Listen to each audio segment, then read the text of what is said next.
दोस्तों, आपने नागमणि का नाम कभी न कभी तो सुना ही होगा। नागमणि हासिल करना कोई आसान बात नहीं है।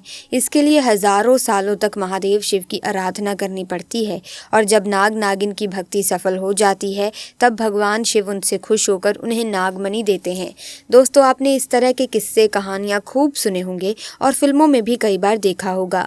नाग नागिन का प्रेम एक दूसरे के लिए बहुत ही ज़्यादा अटूट होता है, लेकिन अगर कोई इंसान गलती से नाग नागिन में से किसी को मार दे तो ये अपना बदला मारने वाले इंसान को मार कर ही लेते हैं। नागमणि की रोशनी बहुत ही ज़्यादा तेज़ होती है और इसका प्रकाश कई किलोमीटर दूर से भी दिख सकता है, परंतु दोस्तों, एक इच्छाधारी नागिन अपने नागमणि को हमेशा लोगों की नज़रों से छुपा कर रखती है, लेकिन जब कोई उससे उसकी नागमणि को छीन लेता है तो नागिन का गुस्सा 7वें आसमान पर होता है। ऐसे में दोस्तों, ज़रा सोचिए कि इस नागमणि में कितनी शक्तियाँ होंगी और अगर ये किसी इंसान के हाथ लग जाए तो वो इंसान बहुत शक्तिशाली हो जाता है, जिससे वो जो चाहे वो कर सकता है। लेकिन दोस्तों, नागमणि को कोई साधारण इंसान हासिल नहीं कर सकता।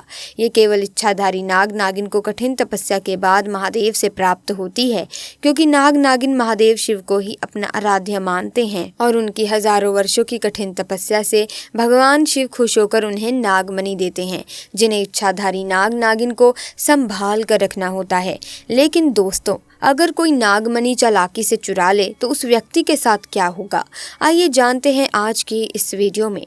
क्योंकि दोस्तों, तब क्या हुआ जब इच्छाधारी नागिन ने दिया एक बच्चे को जन्म और व्यक्ति की एक गलती के कारण इच्छाधारी नागिन ने उसके साथ जो किया, सुनकर आप लोगों के होश उड़ जाएंगे। दोस्तों, ये चमत्कारी घटना है उत्तर प्रदेश के एक छोटे से गाँव भगवानपुर की। दरअसल ये घटना घटित हुई प्रदीप जी के साथ। जो प्रदीप करीब आज से 5 साल पहले एक साधारण एवं गरीब व्यक्ति का जीवन व्यतीत कर रहे थे। वो अक्सर जंगल में अपनी बकरियां चराने जाया करते थे और खेती बाड़ी का भी काम किया करते थे। एक दिन बकरी चराते चराते वो जंगल के थोड़ा और अंदर निकल गए। उसी जंगल में एक इच्छाधारी नागिन अपने नाग के साथ एक विशाल पेड़ के पास रहा करती थी। वो नागिन गर्भवती थी। शाम का वक्त था और प्रदीप जब उस पेड़ के पास से गुजरा तो उसे वहाँ एक तेज चमकती हुई चीज दिखाई दी, परंतु साथ ही वो दोनों नाग नागिन भी वहीं थे। उन्हें देख वो थोड़ा सा डर गया और तुरंत ही वहां से जल्दी से घर की ओर भागा। प्रदीप इतना घबराया हुआ था कि उस समय तो उसने पीछे मुड़कर तक नहीं देखा, परंतु उस रात उसके ध्यान में वो चीज़ जो चमक रही थी वो बार बार आ रही थी। वो इतना तो समझ ही गया था कि वो हो ना हो बहुत ही मूल्यवान चीज़ थी और अगर वो मुझे मिल गई तो मैं भी धनवान हो जाऊंगा। परंतु सबसे बड़ी मुसीबत थी वो दोनों नाग नागिन। अगले दिन वो वापस जंगल उसी पेड़ वाले स्थान पर गया और कुछ दूर खड़े रहकर छिपकर उस पेड़ के पास रह रहे नाग नागिन को देखने लगा। कुछ देर देखने के बाद उसने ध्यान दिया कि नागिन तो गर्भवती है। वो उस रात घर आकर सोचने लगा कि ये अच्छा मौका होगा, जब नागिन अपने बच्चे को जन्म देगी तभी वो नागमणि चोरी कर लेगा, क्योंकि उस समय नागिन कमजोर होगी, बस नाग को मारना होगा। दोस्तों, कहते हैं कि अगर किसी नाग के मुंह की तरफ गोबर मार दिया जाए तो वो अपना होश खो बैठता है। अब प्रदीप हर रोज गोबर लेकर उस विशाल पेड़ के पास छुपकर सही मौके का इंतजार करने लगा। एक दिन वो मौका भी आया जब नागिन अपने बच्चे को जन्म देने वाली थी। तभी चुपके से प्रदीप ने नाग के मुंह पर तेजी से गोबर मारा और फिर एक बड़े से पत्थर से नाग को मार डाला। फिर उसने नागिन और उसके बच्चे को भी मार डाला और उस मणि को उठाकर जल्दी से घर की तरफ निकल पड़ा। परंतु उधर नागिन किसी तरह बच गई थी और बस बेहोश पड़ी थी। जब नागिन को होश आया और उसने अपने बच्चे और पति को मरा देखा तो उसके दुख दर्द का ठिकाना नहीं रहा। वो उस समय गुस्से से पागल होए जा रही थी और उसने प्रदीप से बदला लेने की ठानी, परंतु मणि चली जाने के कारण वो अपनी शक्तियों का प्रयोग नहीं कर सकती थी, परंतु अभी भी वो अपना रूप तो बदल ही सकती थी। इधर प्रदीप को जैसे ही मणि मिली उसका पूरा जीवन ही परिवर्तित हो गया। उसकी फसल इस बार काफी अच्छी हुई और काफी महंगे भाव में भी बिकी। उसकी तो जैसे मानो लॉटरी लग गई हो, क्योंकि जो भी वो धंधा कर रहा था उसे हर जगह से लाभ मिल रहा था और प्रदीप को पता था कि ये सब उस चमत्कारी नागमणि का ही कमाल है। गांव में हर जगह उसका नाम था। प्रदीप के उस रुतबे को देखकर एक अच्छा रिश्ता प्रदीप के लिए उसके पास ही के गांव से आया और लक्ष्मी नाम की एक सुंदर स्त्री से उसका विवाह संपन्न हुआ। लक्ष्मी अपने पति प्रदीप को बहुत प्यार करती थी और बहुत इज्जत देती थी।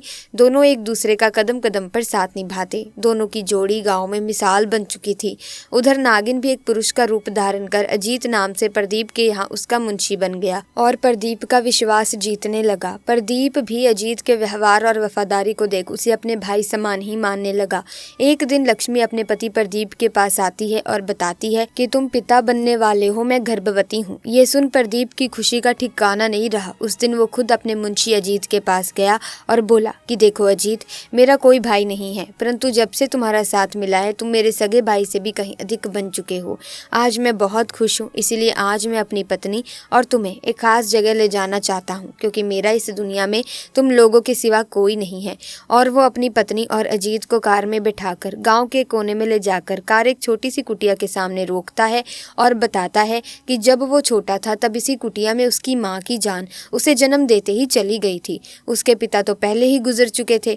तब एक बूढ़े बाबा ने उसकी माँ को वहीं दफना दिया था और प्रदीप को उसी बूढ़े बाबा ने पाला था। प्रदीप बताता है कि जब भी उसके साथ कोई बुरी घटना होती है या वो दुखी होता है तो बस वो इस कुटिया के पास चला आता है। यहाँ उसे एक अनोखे सुकून का एहसास होता है।